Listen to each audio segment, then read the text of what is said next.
रामाय रामभद्राय रामचन्द्राय वेदसे रघुनाथाय नाथाय श्रीसीताय पतये नमः। आज की चर्चा हमारे सनातन धर्म में 7 वारों के व्रत का विधान और हर एक व्रत में जो भोजन का नियम है वो एक बार ही है, सूर्यास्त के बाद। 7 व्रतों में सबसे पहले जो वार आता है वो रविवार है। रविवार का व्रत किस लिए क्यों रहना चाहिए, आइए हम सभी लोग श्रवण करें। रविवार का व्रत स्वास्थ्य की दृष्टि से बहुत ही लाभकारी एवं श्रेयस्कर है। स्वास्थ्य की प्राप्ति एवं दीर्घायु के लिए यह व्रत किया जाता है। यह शरीर में जैसे चर्म रोग, कुष्ठ एवं जिसके अत्यधिक मात्रा भाव में शुगर इत्यादि भी हो, वो लोग रविवार का व्रत रह सकते हैं। प्रातःकालीन स्नानादि कर्मों से निवृत्त होकर भगवान सूर्य नारायण की पूजा करें। भगवान सूर्य नारायण को एक ताम्र के पात्र में जल, अक्षत, एक लाल पुष्प, रोली, सुपारी डालकर भगवान सूर्य को अर्घ्य प्रदान करें। इस व्रत में आपको विशेष ध्यान रखना है कि नमक से रहित ही पदार्थ लेना है और जो भी आप स्वल्पाहार लें वो सूर्यास्त से पहले ही आपको लेना चाहिए। इस प्रकार से रविवार के व्रत का विधान समझना चाहिए। दूसरा वार आता है सोमवार। सोमवार का व्रत आशुतोष भगवान शंकर की प्रसन्नता के लिए, दाम्पत्य सुख की प्राप्ति के लिए, पति एवं पुत्रादि की सुख कामना से यह व्रत किया जाता है। अगर सोमवार का व्रत श्रावण मास में अधिक महत्वकारी बतलाया गया है। श्रावण मास में सोमवार का व्रत रहें, विधिवत भगवान शंकर की पूजन करें और एक बार ही भोजन लें। सोमवार के व्रत के बाद वार आता है मंगलवार। मंगल ग्रह के क्रूर एवं निष्ठुर स्वभाव के कारण उनकी प्रसन्नता तथा कोप शांति के लिए यह व्रत किया जाता है। मंगल की मूर्ति का लाल फूलों से पूजन करें, लाल वस्त्र चढ़ाएं, गुड़, घी, गेहूं के बने पदार्थों का नैवेद्य लगाएं और कम से कम 21 मंगलवार नियमित व्रत करने से मंगल जनित व्याधियां दूर होती हैं। एवं मंगल के दिन अंजनी पुत्र श्री हनुमान जी के निमित्त भी यह व्रत किया जाता है। श्री हनुमान जी महाराज का विधिवत पूजन करें, सायंकाल में मीठा भोजन करें और श्री हनुमान जी महाराज को मीठा भोग भी अर्पित करें। इस प्रकार से सुंदरकांड का पाठ कर लें, हनुमान चालीसा का पाठ कर लें, बजरंग बाण का पाठ कर लें और श्री हनुमान जी महाराज की आरती करके इस व्रत में विशेष सावधानी हमको ये बरतनी है कि स्वच्छता, श्री हनुमान जी महाराज को स्वच्छता अत्यधिक प्रिय है। इसलिए हमको निर्माल्य वस्त्रों को धारण करना है। हो सके तो लाल वस्त्र हो, अच्छा आसन हो और अपनी इंद्रियों को संयमित करके ही इस व्रत को करना चाहिए। मंगलवार के बाद आता है बुधवार। बुधवार का व्रत बुध ग्रह की शांति के लिए, सद्बुद्धि के प्राप्ति के लिए किया जाता है। इस दिन बढ़िया सुंदर पुष्प चंदन से भगवान बुद्ध की पूजा करें, भगवान के बुद्ध की पूजा करें, भगवान गणेश की पूजन करें, उनको मूंग का, दूर्वा का, लाडू का भोग अर्पित करें। और अगर कोई विशेष मनोकामना है तो 7 बुधवार अनवरत आप इस 7 बुधवार को आपको व्रत करना चाहिए, अगर कोई आपके जीवन में मनोकामना है तो। उसके बाद व्रत आता है बृहस्पतिवार का। बृहस्पति ग्रह की शांति के लिए, विद्या बुद्धि प्राप्ति के लिए ये व्रत किया जाता है।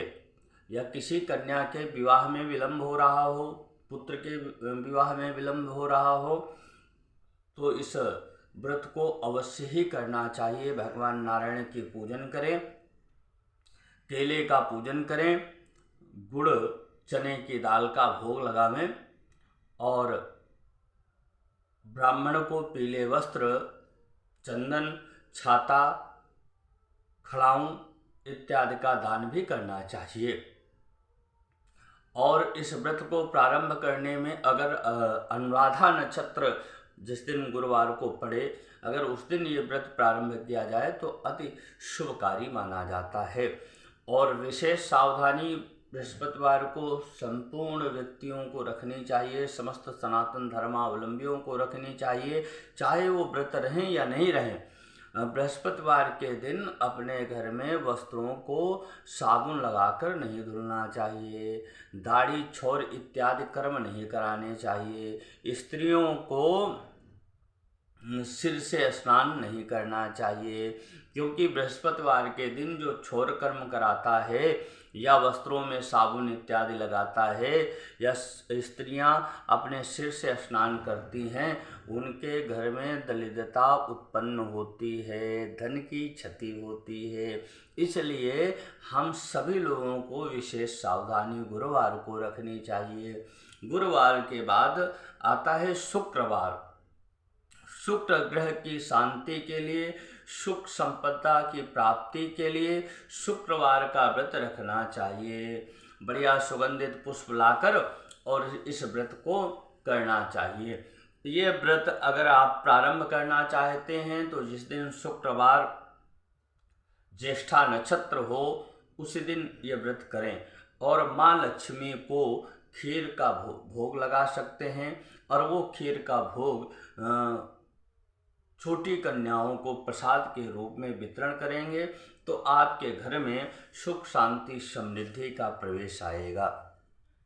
और माँ संतोषी का भी व्रत शुक्रवार को ही किया जाना चाहिए। गुड़ एवं चना हाथ में लेकर माँ संतोषी का व्रत करें और उसी का दान करना चाहिए। इस माँ संतोषी के निमित्त जो व्रत किया जाता है उसमें किसी भी प्रकार की खटाई का प्रयोग नहीं होना चाहिए, घर में भी नहीं होना चाहिए, चाहे वो व्रत रहें या नहीं रहें। शुक्रवार के दिन व्रत आता है, शनिवार आता है शनिवार का। ये पूर्व ग्रह है शनि।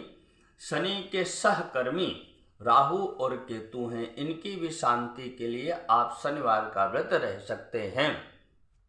भगवान की शंकर की उपासना भी शनिवार को शुभ फलदायी है। हनुमान जी की भी जो है बड़ी शुभ फलदायी है।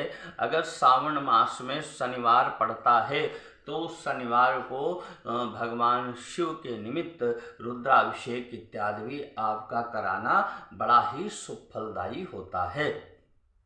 शनिवार को व्रत अगर आपको करना है तो अपने नित्य कर्म से निवृत्त होकर शनि एवं राहु एवं केतु की लोहे की अथवा शीशे की मूर्ति और सविध पूजन करें, काले वस्त्र इत्यादि चढ़ावें। और अगर आपके समीप में शमी का वृक्ष मिल जाए तो उसकी 7 प्रदक्षिणा करें और उस पर सूत लपेटें, शनि भगवान से प्रार्थना करें। शनिवार के दिन कमलगट्टा, काला उड़द, काला तीर्थ, शतपात्र ब्राह्मण को दान देने का भी विधान है। काली गाय का भी दान करने का विधान है। और विशेषता इस व्रत में पीपल का भी पूजन करना चाहिए। शनिवार के दिन पीपल वृक्ष के नीचे भगवान सत्यनारायण की कथा को जो 1 वर्ष तक श्रवण करता है, भगवान शनि, भगवान शिव, भगवान नारायण तीनों मिलकर उसकी मनोकामनाओं को सिद्ध करते हैं। विशेषतया इस दिन बाजार से कोयला, लकड़ी, तेल, घृत, नमक, लोहे एवं चमड़े की कोई भी वस्तु घर में नहीं लानी चाहिए। तांबे के पात्र में तेल और पैसे डालकर डाकोत ज्योतिषियों को दान देना चाहिए। ये 7 व्रतों का विधान बतलाया गया है हमारे शास्त्रों में। इसलिए सूर्य की उपासना कर सकते हैं रविवार को, भगवान शिव की उपासना कर सकते हैं सोमवार को, श्री हनुमान जी के साथ में मंगल ग्रह एवं माँ दुर्गा की उपासना भी मंगलवार को की जा सकती है। बुधवार को भगवान गणपति एवं विद्या बुद्धि की प्राप्ति के लिए बुधवार का व्रत करें। गुरुवार को भगवान नारायण के साथ में जो बालक अध्ययन में कमज़ोर हैं, कुछ भी पढ़ते हैं विस्मित हो जाता है, ऐसे बालकों को या जिन कन्याओं के या जिन बच्चों के विवाह में विलंब हो रहा हो, वो भी गुरुवार का व्रत रख सकते हैं। शुक्रवार को वैभव प्राप्ति करने के लिए माँ लक्ष्मी का व्रत एवं माँ संतोषी का व्रत कर सकते हैं।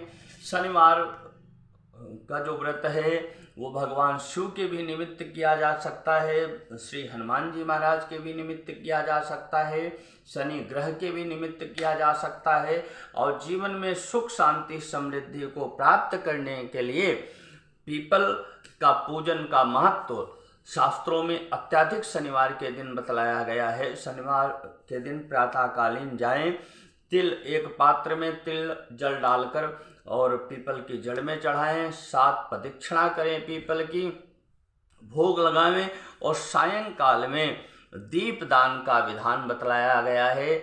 आपकी मनोकामना दीपदान से परिपूर्ण होती है। इसलिए पीपल वृक्ष में शनिवार के दिन दीपदान का बड़ा महत्व है। इसलिए आप सभी लोगों से निवेदन है कि अपनी मनोकामना परिपूर्ण करने के लिए पीपल में शनिवार के दिन दीपदान अवश्य करें। सादर जय जय सिया राम।